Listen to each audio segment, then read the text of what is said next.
আসসালামু আলাইকুম গাইস, সবাই কেমন আছেন? আশা করছি ভালো আছেন। আলহামদুলিল্লাহ আমরাও ভালো আছি।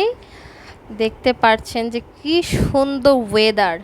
এত গরমের পর আজকে মনে হয় একটু ভালো ওয়েদার। এই পাশে যেরকম দেখছেন কালো মেঘ হয়ে আছে, ঠিক আমার ওই পাশের রুমে রোদে ভরা। একটু বৃষ্টি হলে কি যে ভালো হতো। বৃষ্টি আসার আগে আকাশটা এরকম কালো মেঘে ঢেকে যায়, আমার তো খুবই ভালো লাগে আর আকাশটা দেখতেই ভালো লাগে। এখানেও রোদটা দেখেন হালকা কমে গেছে, এদিকেও মানে মেঘ চলে আসছে প্রায়। তো চিন্তা করলাম যে একটু বিরিয়ানি খেতে ইচ্ছা করছিল, তো একটু বিরিয়ানি রান্না করলাম।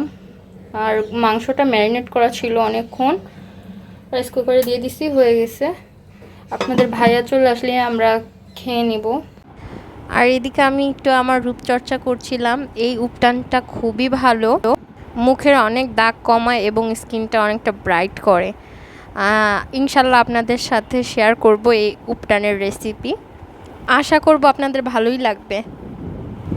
আর এই রুমে এত বাতাস আসছে আজকে, ফ্যানই অন করতে হয় না, ফ্যান একদম অফ করে রাখছি। আমার বাতাসে খুবই ভালো লাগছে বসে থাকতে। পর্দাটা একটু ঠিক করে দিই, দাঁড়ান। কে যেন আসছে, আগে দেখে আসি। এই এই কে? অনেক বৃষ্টি হবে। এটা কি ফুল গাছ? দাও, এটা দাও, ছেড়ে দাও। আসসালামু আলাইকুম। এটা কি আনছো আমার জন্য? বেলি ফুলের গাছ। Wow, nice. এটা কোথায় রাখবো? এখানে রাখবো নাকি? না, বেলকুনিতে রাখো। কোথায় রাখবো? বেলকুনিতে। এটা উঠাতে কষ্ট হয়ে গেছে। না না না, তাতে না। ভেতরে রাখো। আমার জন্য এত সুন্দর একটি গাছ আনছে যে আমার মনটা অনেক খুশি হয়ে গেছে। আসলে আমি ওকে বলছিলাম যে আমার বারান্দাতে একটা গাছ লাগবে, আর ও বলছে ঠিক আছে, তুমি যখন চাচ্ছ এনে দিব। তো ওরও সময় হচ্ছিল না এনে দেওয়ার কথা। আমি 2 দিন মাত্র বলেছিলাম যে আমাকে কি তুমি গাছ কিনে দিবে না? তখন ও বলল ঠিক আছে, তুমি টেনশন করো না, আমি সময় করে এনে দিব। তো আমি তো ভাবছি যে আজকেও আনবে না। যখন নিয়ে আসছে, বিশ্বাস করবেন না, আমি এতটা খুশি হয়ে গেছি, ভাষায় প্রকাশ করতে পারবো না। আসলে যেটাই আমি বলি না কেন, ছোটোখাটো আবদারগুলো রাখার চেষ্টা করে, এটাই আমার কাছে এত ভালো লাগে। আর আজকে আমি মনে মনে ভেবে নিয়েছিলাম আজকে যদি না আনে তাহলে ওকে আর আমি বলবোই না। আর এখানে ওর সাথে কথা বলছিলাম যে এটা কিভাবে রাখবো, কোথায় রাখবো, কোথায় রাখলে সুন্দর লাগবে। তো ও বারবার বলছিল যে ওই যেখানে আমার অ্যালোভেরা গাছটা, এই যে এখানে এখানে এই অ্যালোভেরা গাছটা সরায় এখানে রাখতে, কিন্তু বাতাসে তো এখানে যদি পড়ে যায়, এর জন্য একটু ভয় পাচ্ছিলাম যে কি করে কি রাখা যাবে কি না। পরে বলল যে তুমি টেনশন করো না, আমি এটা দেখি সেট করে দিতে পারি কি না।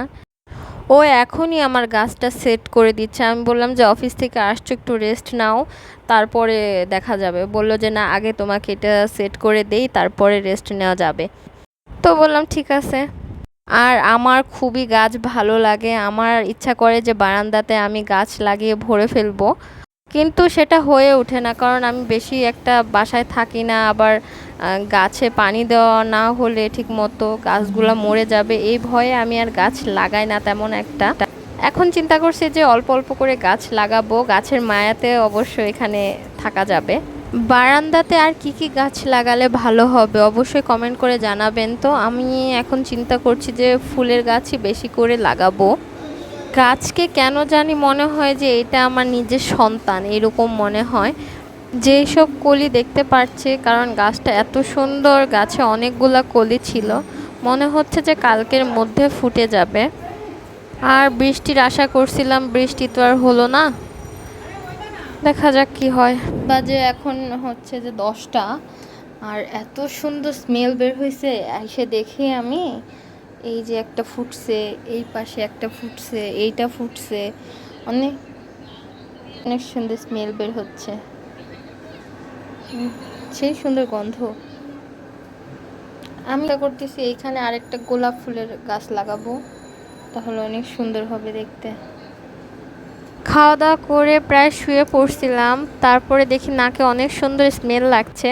বারান্দায় এসে দেখি যে অনেকগুলো ফুল ফুটে আছে, দেখেই মনটা ভরে গেছে। আর এই যে এখানে দড়ি দিয়ে অনেক টাইট করে বেঁধে দিছে, তো সহজে কিছু হবে না। আর একটা কথা বলতে চাই, আপনারা কিন্তু আমার ভিডিওতে ভালোই ভিউজ করছেন, তাহলে কেন সাবস্ক্রাইব করছেন না বলেন তো? আর আমার এই ভিডিওটি আপনাদের কাছে কেমন লেগেছে অবশ্যই কমেন্ট করে জানাবেন। সবাই ভালো থাকবেন, সুস্থ থাকবেন, টাটা বাই বাই, আবার যেন দেখা পাই।